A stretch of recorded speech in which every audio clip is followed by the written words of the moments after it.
So I was out here at the trash and I heard something swimming around.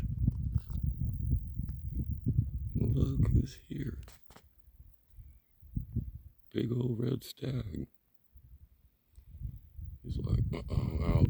I gotta go. This guy brought guns. He's gone. That's pretty cool. Hope y'all got some of that. Get back out of there. There we go. So, that was pretty neat. Good way to start. Well, howdy everybody. Everybody's doing well. October the 9th. Wow, 2022.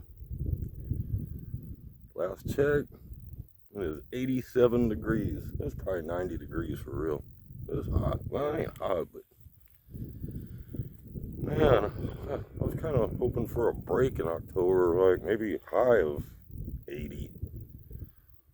Be a little bit better. That's when I start enjoying things. Man, anything you want to do, you just gotta get out and start sweating. Which is good. Trying to keep you healthy a little bit.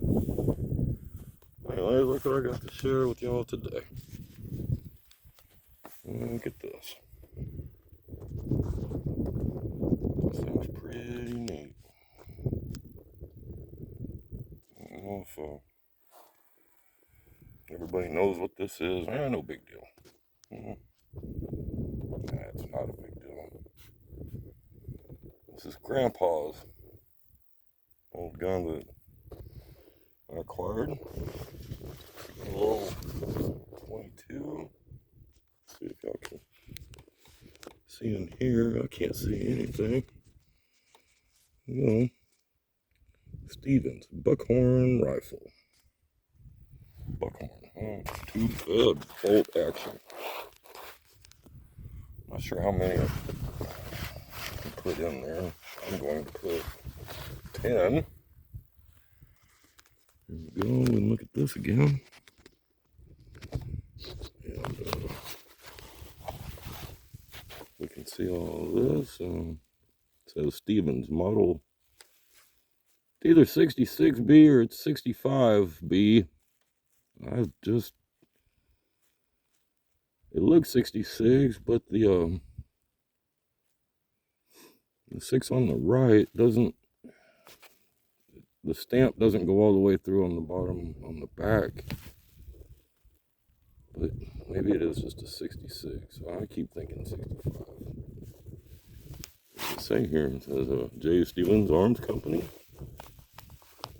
Chicopee Falls, Massachusetts, USA.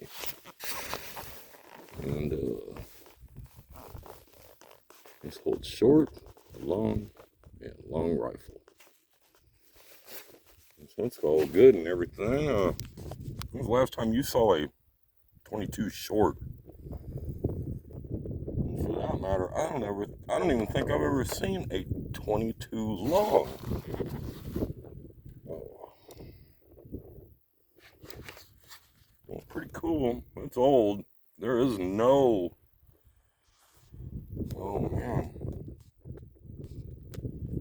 what do you call that? Put a bunch of numbers on there. There's no more identification other than what we've seen. There is no serial number on this. There's nothing. It's damn near impossible to figure out what year this thing was made. Everything that I have figured out, they were made between 30 and 40. So at the most, this is a 1940, and at the least, 1930. Thing still works really good. It's got a fairly slick bolt. I mean, for 100 years, almost 80 years.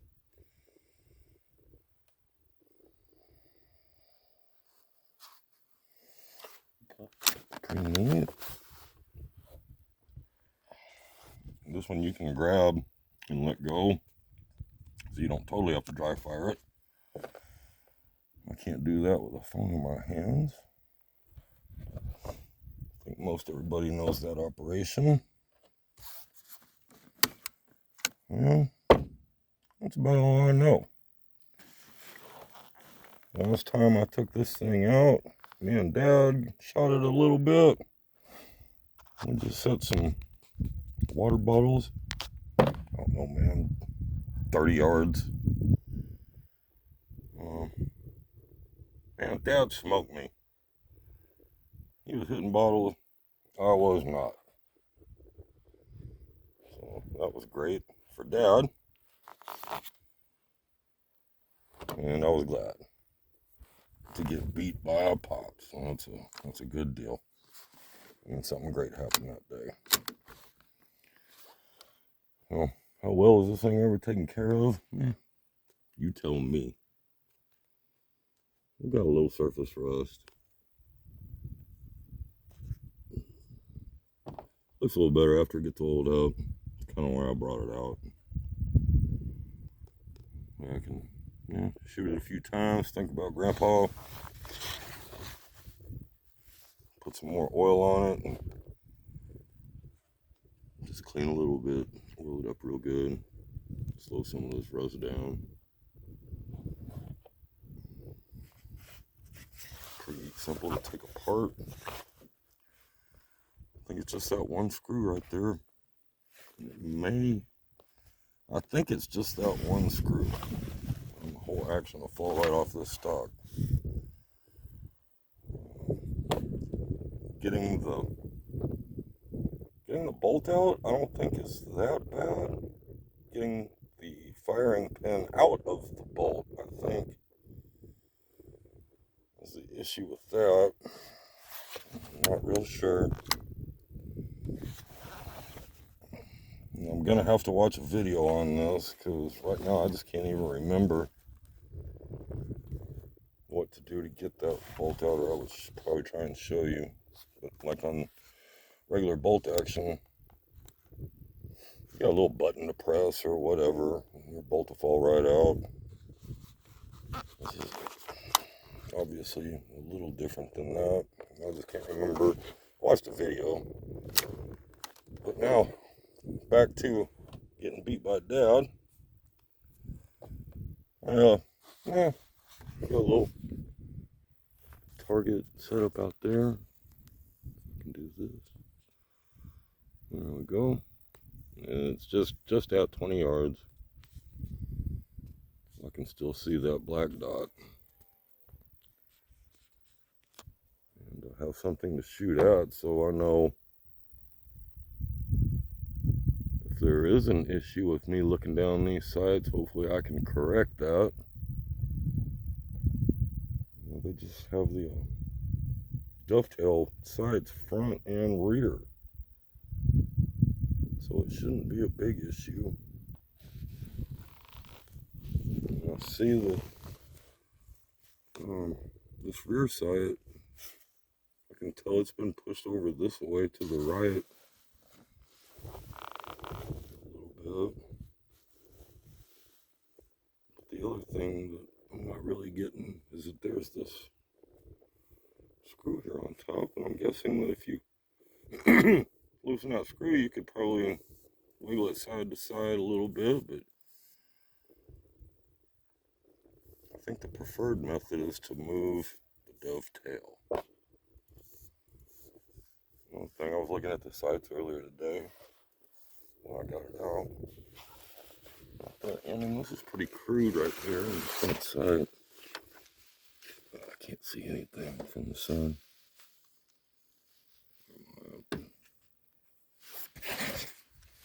Maybe y'all can see what I'm looking at, maybe not. Here we go. Pretty crude, but what I see in there is an actual brass bead. I was kind of blown away by that. Since I have a good look at it here, it seemed like it might have been a little jiggly. I can't see it because of my big fat fingers.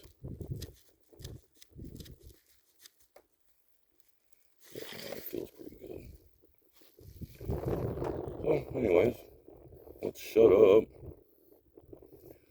and get y'all on the tripod and see if we can shoot this thing.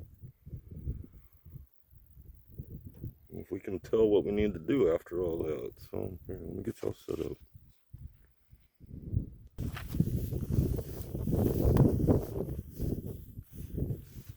All I'm gonna do is just I'm gonna crawl in the back of the truck there and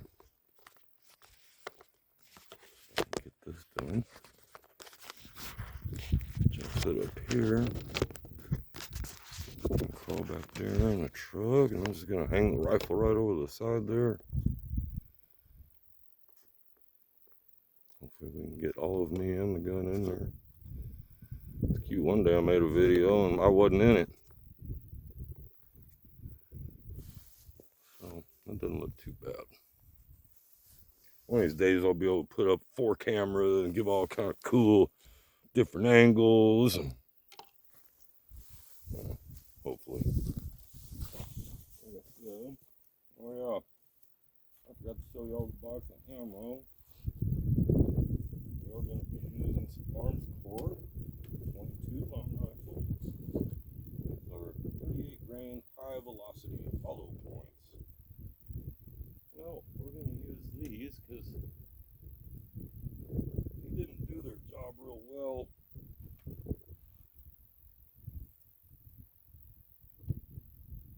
My semi-auto, whichever one I tried them in, didn't do all that well.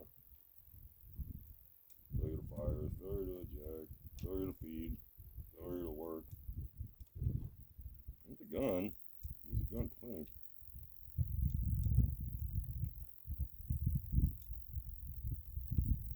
And I'm figuring on this old bolt action, there's not going to be a lot of reason for this thing to not go bang every time.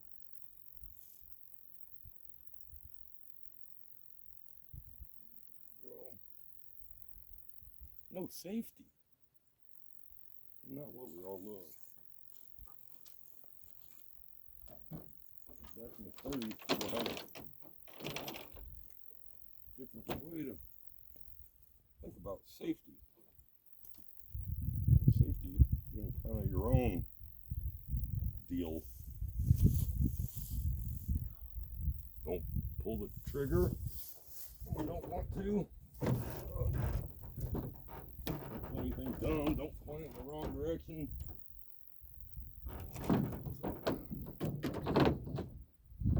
All right. Wish me luck. Look at that. Feed's perfect. And since my finger's done, I gotta pull with my middle finger, which is something I just don't do.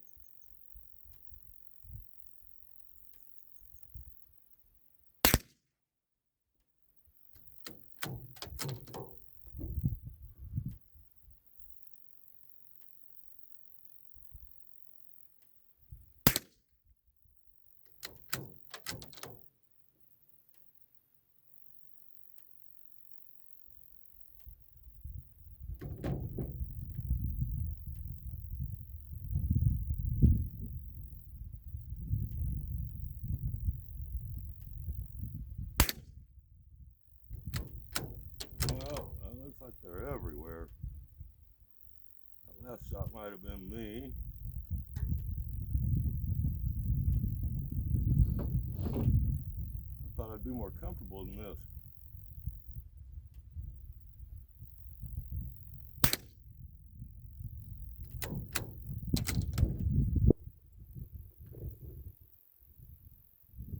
Next time I'm gonna have to bring a chair to sit in.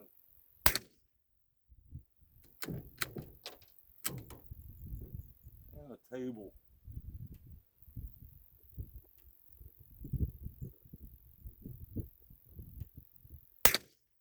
I'll have to do something dumb like this. I've lost count.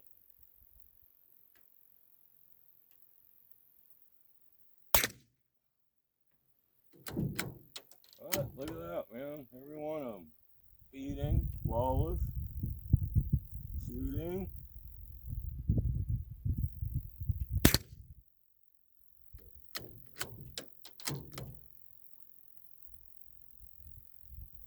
Like for the most part, I'm high and right.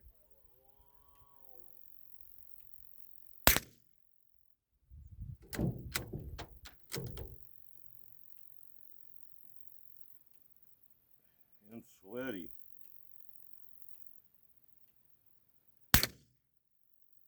There we go.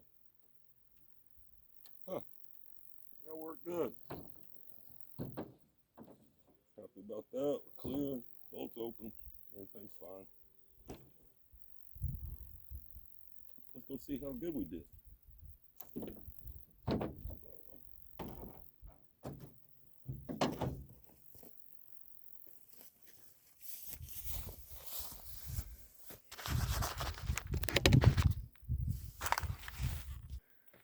So I wonder if that was as painful to watch as it was to do. Well, I guess I'm gonna have to not be so lazy and bring myself a table or something. Well, it's not bad. I can't see. Shooting out of that pickup truck like that was kind of silly. I didn't think I'd be that uncomfortable. But anyways, there we go. Oh, that's whatever. 9, 10, they're all right there. And the majority of them seem to be right there. This is a nice group of 4 all touching. So, yeah, maybe if I actually could sit down and take proper aim, I'd probably do a lot better. So, do I need to move that side any? I guess not.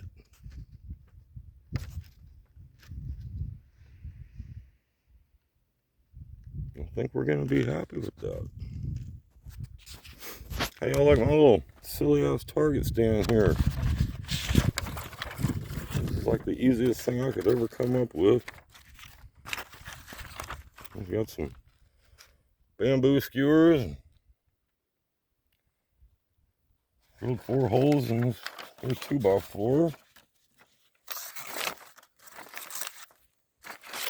And so what I do here is I just fold these edges over on this paper. And I can just ram the skewers right there in them holes, and or just run the paper over the skewers while they're on the board, and it stays just fine. If I shoot one of these sticks, whatever, got plenty more. Oh, thought that was a good idea though. Share that one with everybody. So, I guess that's it. Well, I do have plans to do a 100-yard pellet gun video again. I haven't done that in a long time. I've got a good idea this time. I think I may set one up at 100 and set one at 120. I'm gonna start running out of room. But I have my the new scope that I got for that thing, and I haven't really used it. First when I got it, I'd sighted it in, and it was all good. And I shot it a little bit, and then I put it away for a little while and hadn't done much with it.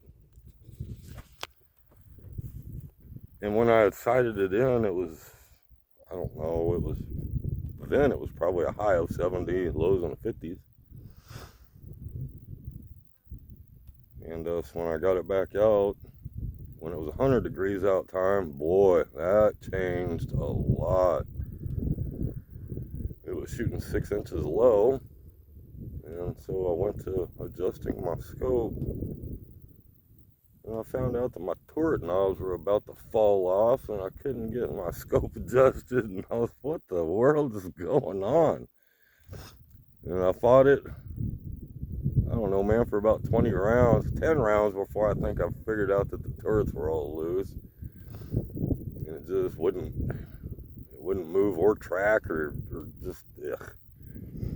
But I, man, I got out my little bitty screwdriver set, tightened the turrets down, that helped. And so we got it dialed in again, a little, and that's at 40 yards. That's normally where I sight that thing in, because I'm going to shoot it out to 100. And by the time I get to 100, man, I'm aiming roughly 5 feet above the target. That makes it exciting. It seems like you're shooting it. I think that regular caliber rifles, after you get out to about 400 yards, is when you start running into the 48 inches to 60 inches type of range, depending on what rifle caliber it is. So basically, it's kind of like shooting 400-500 yards, and I only got to have a target out there at 100. Yeah, but I don't get the fun recoil or any of the cool stuff. Hopefully I'll have that video coming soon. Thanks for watching this one. Y'all got any kind of ideas or anything, leave me a comment. Leave me a comment. Tell me what you want to see. We'll see y'all soon. Y'all have a great day. Bye, y'all.